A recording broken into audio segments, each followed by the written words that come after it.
Hello friends, मैं Shyam Upadhyay yes education में आपका स्वागत करता हूं। आज हम फिजिक्स का electric charge and electric current का थियोरेटिकल पार्ट का लास्ट टॉपिक लेकर आए हैं और इसके बाद इसमें हम कुछ न्यूमेरिकल भी देखेंगे जो कि नीट में आए हुए हैं और इसके बाद जस्ट अगला चैप्टर स्टार्ट होगा।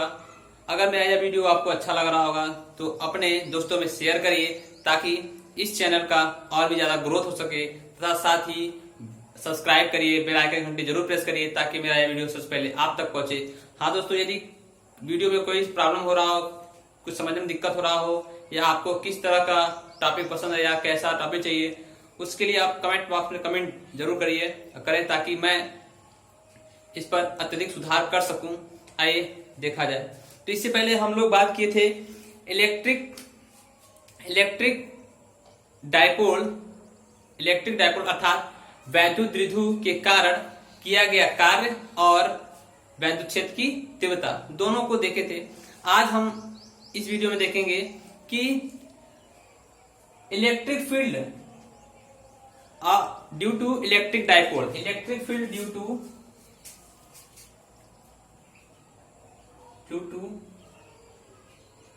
इलेक्ट्रिक डायपोल अर्थात वैद्युत क्षेत्र, वैद्युत द्विध्रुव के कारण वैद्युत क्षेत्र की तीव्रता। ये आप इंटर में पढ़े होंगे कि वैद्युत द्विध्रुव के कारण वैद्युत क्षेत्र की तीव्रता की दो स्थिति होती है, एक अच्छी स्थिति और दूसरा निरक्षी स्थिति।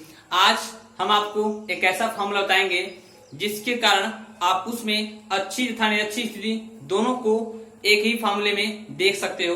बस आपको ध्यान देना होगा क्योंकि अच्छी का मतलब होता है कि वैद्युत द्विध्रुव के अक्ष पर कोई बिंदु रखा हो और निरक्षी का मतलब होता है वैद्युत द्विध्रुव के निरक्ष पे कोई बिंदु रखा हो। तो आइए उसको देखते हैं। तो पहला हेडिंग हमारा क्या है? Electric field due to electric dipole अर्थात वैद्युत द्विध्रुव के कारण वैद्युत क्षेत्र की तीव्रता क्या होता है। जब भी आपको बताया गया है इलेक्ट्रिक डायपोल का नाम लिया जाएगा, इसका मतलब ये समझा जाएगा दो इक्वल मैग्नीट्यूड अर्थात समान परिमाण और विपरीत चिन्ह के आवेश हो जिनके बीच की दूरी 2l हो। अब चलिए इलेक्ट्रिक डायपोल का मतलब पहले पूरा करते हैं। तो क्या होगा? अगर एक -q आवेश और दूसरा +q आवेश है, उनके बीच दूरी 2l है, तो अच्छी स्थिति के लिए फर्स्ट कंडीशन या सेकंड कंडीशन जो भी हो, अच्छी स्थिति के लिए इसको इसके अक्ष पे रखा जाता है और निरक्षी स्थिति के लिए इसके परपेंडिकुलर रखा जाता है। तो हम एक ऐसा कॉमन फॉर्मूला लेंगे जिसमें कि हम इसको दोनों ही तरीके से सॉल्व कर लेंगे।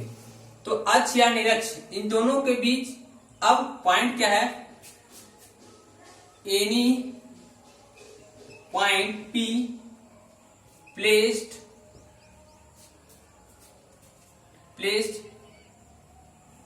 r एंड थीटा, मतलब कि r दूरी पर डिस्टेंस कितना हो, r डिस्टेंस लिया गया यहां से यहां और कितना कोण लिया गया, अक्ष से थीटा कोण लिया गया। यहाँ पे कोई बिंदु P है जिसका मान r, थीटा अर्थात दूरी r है और थीटा कोण बना रहा है और यह जो बिंदु लिया गया है इन दोनों के मध्य बिंदु से ही लिया गया है, क्योंकि अगर हम यहां से लेंगे तो समस्या इसके लिए होगा, अगर हम यहां से लेंगे तो समस्या इसके लिए होगा, इसलिए हम दोनों के बीच से लिए हैं। तो उसका फॉर्मूला क्या बनता है? इलेक्ट्रिक फील्ड बराबर होता है formula 1/4 pi epsilon not P/r³ √1 + 3 cos square theta. ये होता है इनका फॉर्मूला। एक विशेष फॉर्मूला है जो कि यह विशेष कंडीशन को फॉलो करता है। आप इंटर में पढ़े थे कि वैद्युत द्विध्रुव के कारण वैद्युत क्षेत्र की तीव्रता अच्छी स्थिति में 1/4 पाई एप्सिलॉन नॉट 2p/r³, निरक्षी स्थिति में 1/4 पाई एप्सिलॉन नॉट p/r³। लेकिन यहाँ हम दोनों का कॉमन फॉर्मूला बता रहे हैं वैद्युत क्षेत्र की तीव्रता ड्यू टू इलेक्ट्रिक डायपोल अर्थात E = 1/4 पाई एप्सिलॉन नॉट और p/r³ √1 + 3 cos स्क्वायर थीटा। तो अब विशेष कंडीशन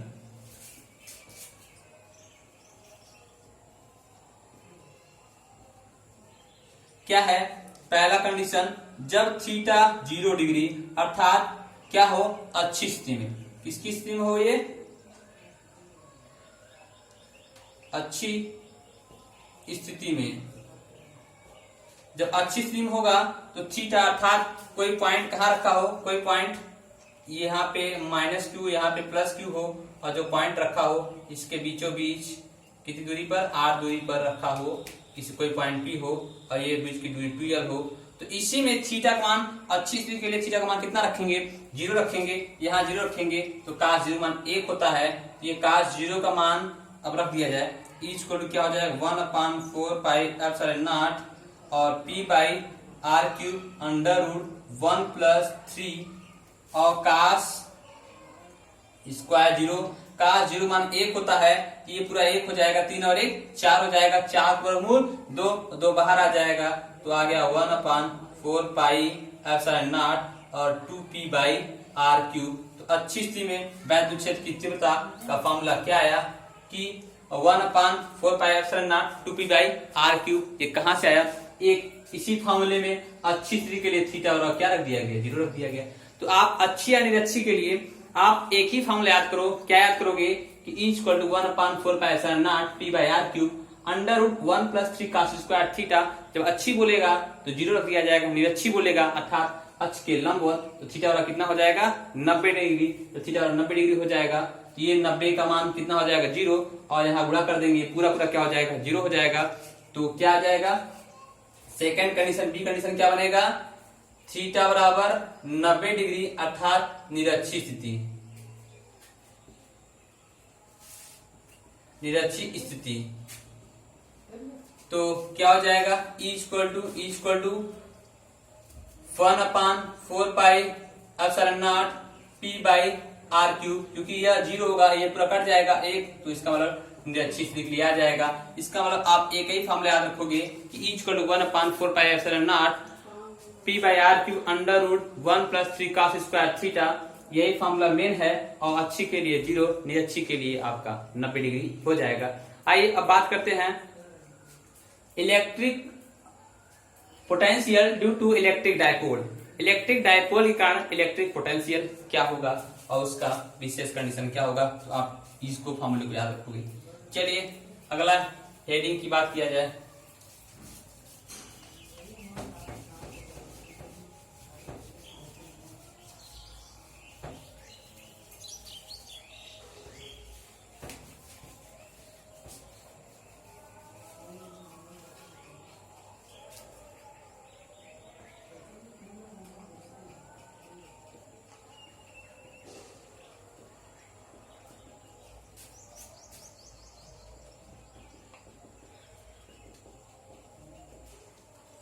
वैद्युत द्विध्रुव के कारण वैद्युत विभव। वैद्युत द्विध्रुव के कारण भी वैद्युत विभव दो प्रकार का होता है, एक अच्छी एक निरक्षी। तो यहाँ पर हम क्या, यदि वैद्युत द्विध्रुव का नाम लिया गया, इसका मतलब आप समझ गए कि इस वैद्युत द्विध्रुव का अर्थ होता है कि दो समान परिमाण के तथा विपरीत चिन्ह के आवेश हो जिनके बीच दूरी 2l हो। इसका मतलब एक -q आवेश और दूसरा +q आवेश, डिस्टेंस कितना 2l है और 2l है। ये है अच्छी, ये है निरक्षी। इन दोनों के बीच बीचों बीच से थीटा कोण पर r दूरी पर कोई बिंदु P है, r का मतलब थीटा, इसका पॉइंट लिए r दूरी पर थीटा है, तो ये A है, ये B है, इसको बीचों बीच दिया गया है। तो इस कंडीशन में जो पोटेंशियल होता है, इलेक्ट्रिक पोटेंशियल होता है 1/4 पाई एप्सिलॉन क्या हो जाता है, P cos theta by R square हो जाता है। और इसका भी स्पेशल कंडीशन क्या हो जाएगा,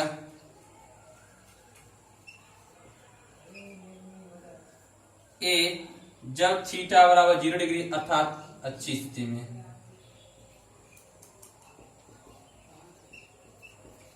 तो थीटा 0 रखोगे तो अच्छी स्थिति मतलब कहाँ रहेगा, यहाँ पे है, यहाँ पे है, ये -q है, ये +q है, और यहाँ पे कोई बिंदु P है, और इसके मध्य से r दूरी लिया गया है, और ये कितनी है 2l है। तो क्या हो जाएगा, पोटेंशियल cos 0 मान 1 होता है, ये हो जाएगा 1/4 पाई एप्सिलॉन और ये P by R square B condition क्या है, जब थीटा बराबर 90 डिग्री हो अर्थात निरक्षी स्थिति, क्या होगा, निरक्षी स्थिति, निरक्षी स्थिति होगा। उस कंडीशन में यहां मैं लिख दे रहा हूं आपका इलेक्ट्रिक पोटेंशियल क्या हो जाएगा, जीरो, जो कि आप जानते हो कि काश में मान कितना होता है, जीरो। तो उम्मीद करता हूं कि यह दोनों फॉर्मूले आपको समझ आए होंगे। वैद्युत क्षेत्र की तीव्रता का formula 1/4πε0 P/r³ √1 + 3 cos square theta, जबकि पोटेंशियल का होता है 1/4πε0 P cos θ/r²। आगे ये समझा गया तो थियरी आपका इस चैप्टर का समाप्त होता है। आइए इससे संबंधित जो नीट में क्वेश्चन आए हुए हैं हम उनको देखते हैं, फिर इसके बाद जस्ट अगले लेक्चर में भी आपको जो आए हुए क्वेश्चन है उनको भी देखा जाएगा। आइए क्वेश्चन को देखा जाता है।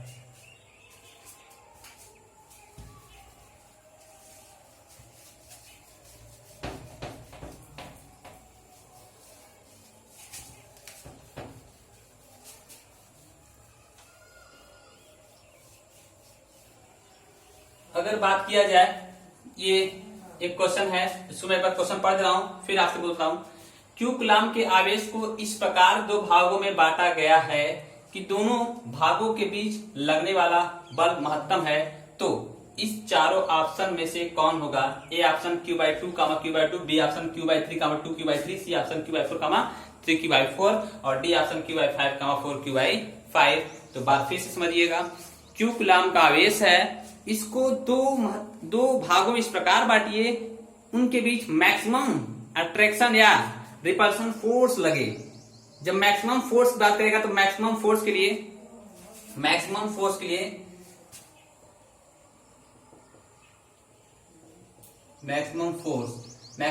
लिए क्या होता है, dF/dx = 0 रखा जाता है। आप हमेशा इसको ध्यान दीजिएगा।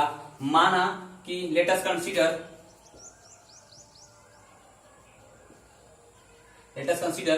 क्यू कूलाम आवेश को अगर बांटना है, एक मान लीजिए एक भाग x हो गया, अगर कुल q है उसमें से कुछ भाग x हो गया तो अगला भाग क्या होगा, q-x होगा। इसका मतलब q1 जो आवेश है ये है और q2 जो आवेश है वो ये है। बोला क्या है, कैपिटल Q आवेश को दो भागों में इस प्रकार बांटिए कि उनके बीच जब दो भागों में तोड़ दोगे तो उनके बीच या तो अट्रैक्शन या तो रिपल्सन फोर्स लगेगा।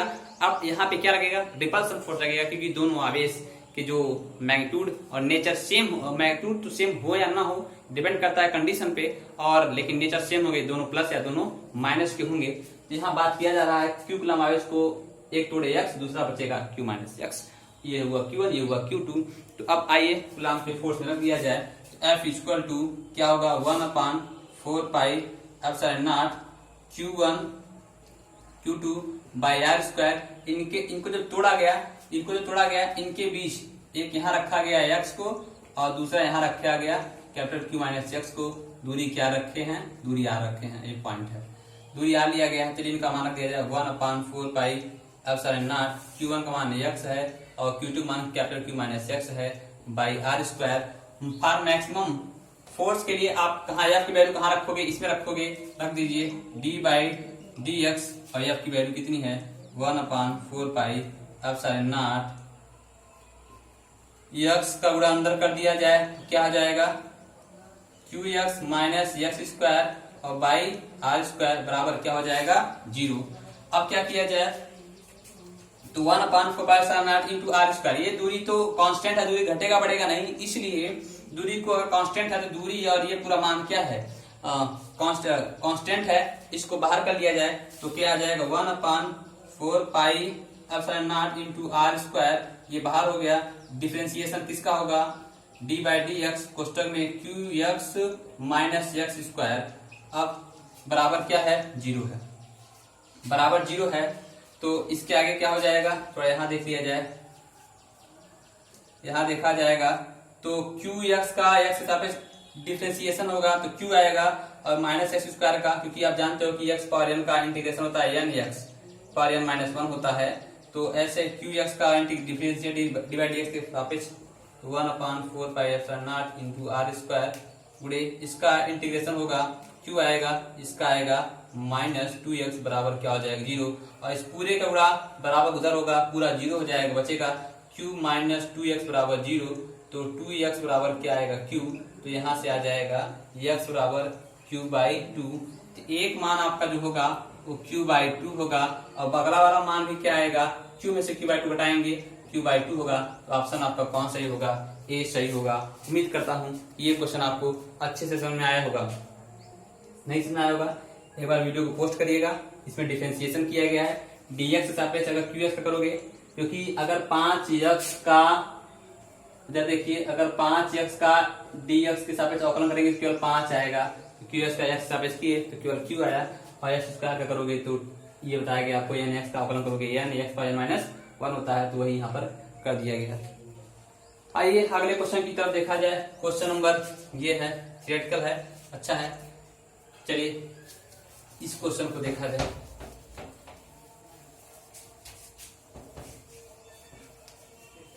एक क्वेश्चन है, तीन आवेश हैं, तीन आवेश एक भुजा के समबाहु त्रिभुज के कोनों पर चित्रानुसार रखे हैं। ये चित्र बना हुआ है और सभी की भुजाएं क्या है, बराबर है, पर समबाहु त्रिभुज प्रत्येक कोण कितने का होता है, 60 डिग्री का होता है, ये आप ध्यान दीजिएगा। और प्रत्येक कोने पर रखा है चित्र के अनुसार, ए पे रखा है प्लस क्यू आवेश, बी पे रखा है माइनस क्यू आवेश, और सी पे रखा है प्लस क्यू आवेश। तो बीसी के लंबवत दिशा में लगने वाला बल होगा, इस बीसी के लंब दिशा में क्या बल होगा, अगर ये त्रिभुज है, यहाँ पे प्लस क्यू है और यहाँ पे माइनस क्यू है, और यहाँ पर ये प्लस क्यू है, ये बी है, ये सी है, ये ए है, तो आपसे पूछ रहा है कि बीसी के लंबवत बल क्या लगेगा। आप सोचिए, चूंकि प्लस क्यू माइनस क्यू दोनों इक्वल मैग्नीट्यूड अन अपोजिट डायरेक्शन के है, इसका मतलब एक प्रकार से ये क्या है, इलेक्ट्रिक डाइपोल है। इलेक्ट्रिक डाइपोल है, इलेक्ट्रिक डाइपोल में जो इलेक्ट्रिक फोर्स की डायरेक्शन होती है प्लस से माइनस की होती है, तो बीसी पर लगने वाला जो बल होगा सी से बी की ओर होगा। जब सी से बी की ओर होगा तब प्लस से माइनस की होगा। उसी प्रकार प्लस क्यू आवेश भी ए पर प्लस क्यू आवेश रखा है, तो इसका भी चूंकि यहाँ माइनस और यहाँ प्लस माइनस का इधर फोर्स लगा, और यहाँ ऊपर भी अगर यहाँ भी प्लस है तो इसके कारण भी कहाँ लगेगा, ऊपर लगेगा। तो अर्थात बीसी पर परपेंडिकुलर